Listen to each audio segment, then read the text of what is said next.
Good morning, everyone. Good morning, Rabbi, and welcome back. Thank you.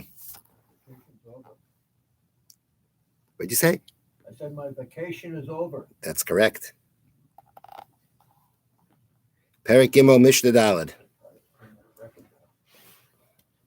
Okay. All right. So the previous Mishnah spoke about not immersing an egg into hot sand or hot dirt because that would be called hatmana, insulating in something that adds heat. Even if you're not cooking something, but if you insulate it, depending on the material, what you're using to insulate your food, it'll make a difference as to whether I can do it from before Shabbos and not on Shabbos, or maybe I can't even do it before Shabbos either. If what you're insulating in adds heat, you cannot even set it up before Shabbos to go into Shabbos. If it doesn't add heat, then you'll be able to insulate before Shabbos, going into Shabbos, but you can't do it on Shabbos itself. So now the Mishnah continues on that principle the following. Okay, Maisa Sha'asu Anshe Tveria. There was a story in which the people of Tveria did something, meaning they went through the following thing. They brought a pipe with cold water into a canal of hot water. Now let's give some background here. We're talking about Tveria, Tiberias, right? And Tiberias, Tveria has its hot springs. Now these hot springs, at least I don't know about now, but in the times of the Mishnah, the waters there, those hot springs were not drinkable, and they were not even used for bathing. Okay, what were they used for? They were used for insulating, or in the sense of keeping something hot or making something hot. So for instance, what the people of Tveria did is they created this system in which they had a pipe going into a canal of hot water from the hot springs. They would pipe cold water through that pipe. And because the pipe was heated up by the hot springs, that would heat up the cold water in the pipe.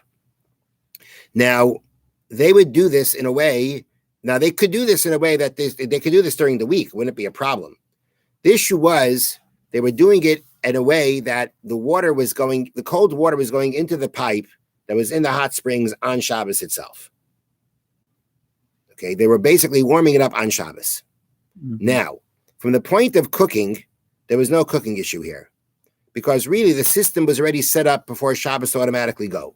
It's not like they're putting water on a fire. They weren't actually doing They weren't actually doing anything from the point of heating up. It was an automatic system that used to go in, and that would be enough to say that it's not a Torah prohibition of bishul.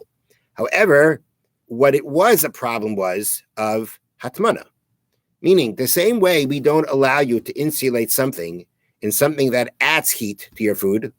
And the reason for that is because we're afraid that if we allowed you to insulate in something like that, you might think, well, the same way I can insulate in that, I can insulate in hot ash also. But insulate, and this is even before Shabbos. But if you insulate in hot ash before Shabbos, we know that's a problem because you may stir the ash and try to get the fire heated up again. So therefore, the Chachamim said, even from before Shabbos, you cannot insulate food, b'davar ha'maisav hevel, in something that adds heat. These springs were very hot. So it wasn't just like keeping it warm. It wasn't just, it was basically, it even if it was hot water, it would be adding heat to it. And here, the point was you were dealing with cold water. So it's definitely, adding heat to it. But again, it's not a bishul issue. It's a hatmana issue. By going the same way you cannot keep something warm in something that adds heat, right? Not going to be able to put something cold in it either. It falls under the same rule of hatmana, of insulating something that adds heat. So they told them that they can't do it this way. The Chachamim said, in B'Shabbos, if this is occurring on Shabbos, meaning on Shabbos, the water is going into the pipe and heating up. In B'Shabbos, if it's on Shabbos, then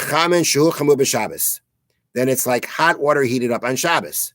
If somebody heats up hot water on Shabbos, meaning they cook water on Shabbos, you're not allowed to benefit from it. You're not allowed to drink it. You're not allowed to bathe. You're not allowed to wash your hands or face or feet with it, which is the only thing you can do with hot water on Shabbos. Because even though it's not automatic, you still couldn't take advantage. You could not because it was hatmana. Yeah. But the point was that we treat hatmana like cooking. in the sense that the same if it cook up water, you can't benefit from the water. Which the Mishna says asurim berachitza b'shtiya. They'd be forbidden both for bathing and for drinking. Now, when it comes to bathing, just as a general rule, even if you prepare hot water before Shabbos, you cannot bathe your entire body in hot water on Shabbos. That's done on Shabbos. You can wash your hands, face, and feet with it. Okay. Now, so what we're saying here is that this water in the pipe, which was an isser atmana, which was an isser of, it was the isser of insulating or putting into something that adds heat, which that's what the Chamei Tveria were, the hot waters of Tveria were. So therefore, we treat that water in the pipe like water heated up on Shabbos, heated water cooked on Shabbos. You cannot drink it. You cannot use it for washing yourself. B'yam Tov, if this would have taken place on Yontif, then they have the status of water heated up on Yontif, which is asurim berachitza. You cannot use them for bathing. Mutar and b'shtiya, but you use them for drinking. You can cook water up on Yontif for drinking, but you can't cook up water for bathing. So therefore, and you can't. We are this way for bathing your entire body. So at the end, if this water, you can cook it for the express purpose of washing your feet and washing your hands, feet. That you could no, not for the express. You can't do it for the express purpose of that. Yeah. Okay. 1 second. Let me double check. Could that be? 1 second, please. I'm sorry.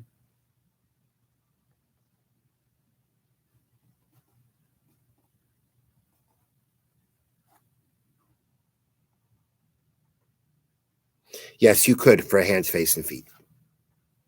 That you would be able to, because that's considered a yontif need. Bathing the entire body, the Mishna says, is considered not something that everybody needs, and therefore you can't do that on yontif. So when it says like it is water heated up on yontif, so forbidden berachitza means the entire body, but you can drink it. So the point is that this pipe that they used to pipe that the water went in on Shabbos on yontif itself is considered hatmana, like it's considered insulating in something that adds heat, and that's the Rabbanan forbade, as I mentioned before. And that water that was done with is treated like water that was cooked on Shabbos or Yontif. Yeah. What about for medical purposes or something like that? I mean, that's a different discussion. That's a different discussion. Okay. Now, next case, Mulyar Hagarif. A mulyar was a vessel used for heating water that consists of a large bowl for water that is surrounded by a narrow receptacle for coals. Okay, so you have to imagine some kind of like a pot that has that's where the water goes in, and around the pot there was this like a receptacle, another receptacle that you put the coals in for heating up. No picture here, but it's not that complicated to figure out. All right. Now, the thing is, Mulyar Hagarif, you took out the coals. Right, you heated up the water with the coals before Shabbos. You cleaned out, you shoveled out the coals. Shais in a man of a Shabbos. You can now drink from that on Shabbos, meaning this type of water kettle of sorts. Okay, it's the kind of water kettle that only gets so hot, and it's therefore similar to what we had before. By the kirayim, remember the stove, the rectangular stove that had the two openings on top. There we said that the halacha is, or that once you shovel out the coals or cover it with ash, then it's okay to put it on before Shabbos into Shabbos. Even though there could be a little bit of embers here and there, but the point is that once you go ahead and remove the coals, you definitely don't have enough heat to cook it up anymore. And therefore, there's no reason to think that you're going to try to, and the fact that you remove the coals means you're not trying to heat up the water anymore. And therefore, there is no concern. You're going to stir whatever's left, whatever little bit that may be left. So therefore, the mulyar, because it's basically open, you think about it, right? The way we described it, you have this pot, and then you have the receptacle around it that you put the coals in. But that receptacle is open on top. So yeah, you have the coals there heating up the water, and it heats up the water, could cook up the water. but it's only going to be so hot because of the fact that it's open like that. However, the next thing is antichi. Antichi is a copper receptacle with a double bottom with space for coals between the two bottoms. And then basically you've got an open space on the bottom, right? Just the bottom of the actual, pot. And then you have then you have like a space with another bottom, okay? And whatever it is, maybe it's covered on, I'm assuming it's covered on the sides, on all sides. There we say, even though it is shoveled out, even though you remove the coals, you will not be permitted to drink from it. This is again considered like hatmana in something that adds heat, meaning because of the fact that you're talking about a closed area, so the heat is much more intense. So therefore, even if you take out the coals, there's still an intense amount of heat in there, and that adds heat. That's considered something that adds heat to the water. I'm assuming it means it can even cook up the water on its own if need be. That's what I'm assuming. But the point is it adds heat. And therefore, this contraption also, where you have, again, you have the pot with its walls. That's basically on top of where the coals were. That's considered hatmana, insulating in something that adds heat. Because my understanding is that the walls of the pot, because of the way the whole thing is set up, even when you take out the coals, is very hot. And because it's very hot, the water that's inside of it is insulated by something that adds heat. And that you can't do. Now, again, I'm using the word insulating because because I'm using it as a technical term. That's the prohibition here. The prohibition here is not a prohibition of cooking. The prohibition here is a prohibition of hatmana, which means when you cover something in something hot, you insulate it in something. And then the question is it just helping retain the heat or is it adding heat? If it's adding heat, then you cannot do it even before Shabbos. So here, therefore, the Mishnah says, when you have the antichi, even though you remove the coals, and you would say, well, there's no concern anymore of stirring, nonetheless, it's still considered hatmana, insulating in something that adds heat, and therefore, at the end of the day, if that's what you did, ain't shaysin mimena. We don't allow you to drink it. We treat it like you cooked it on Shabbos, and you can't have any benefit from it. Have a wonderful day. Thank you, Rabbi. Thank you, Rabbi.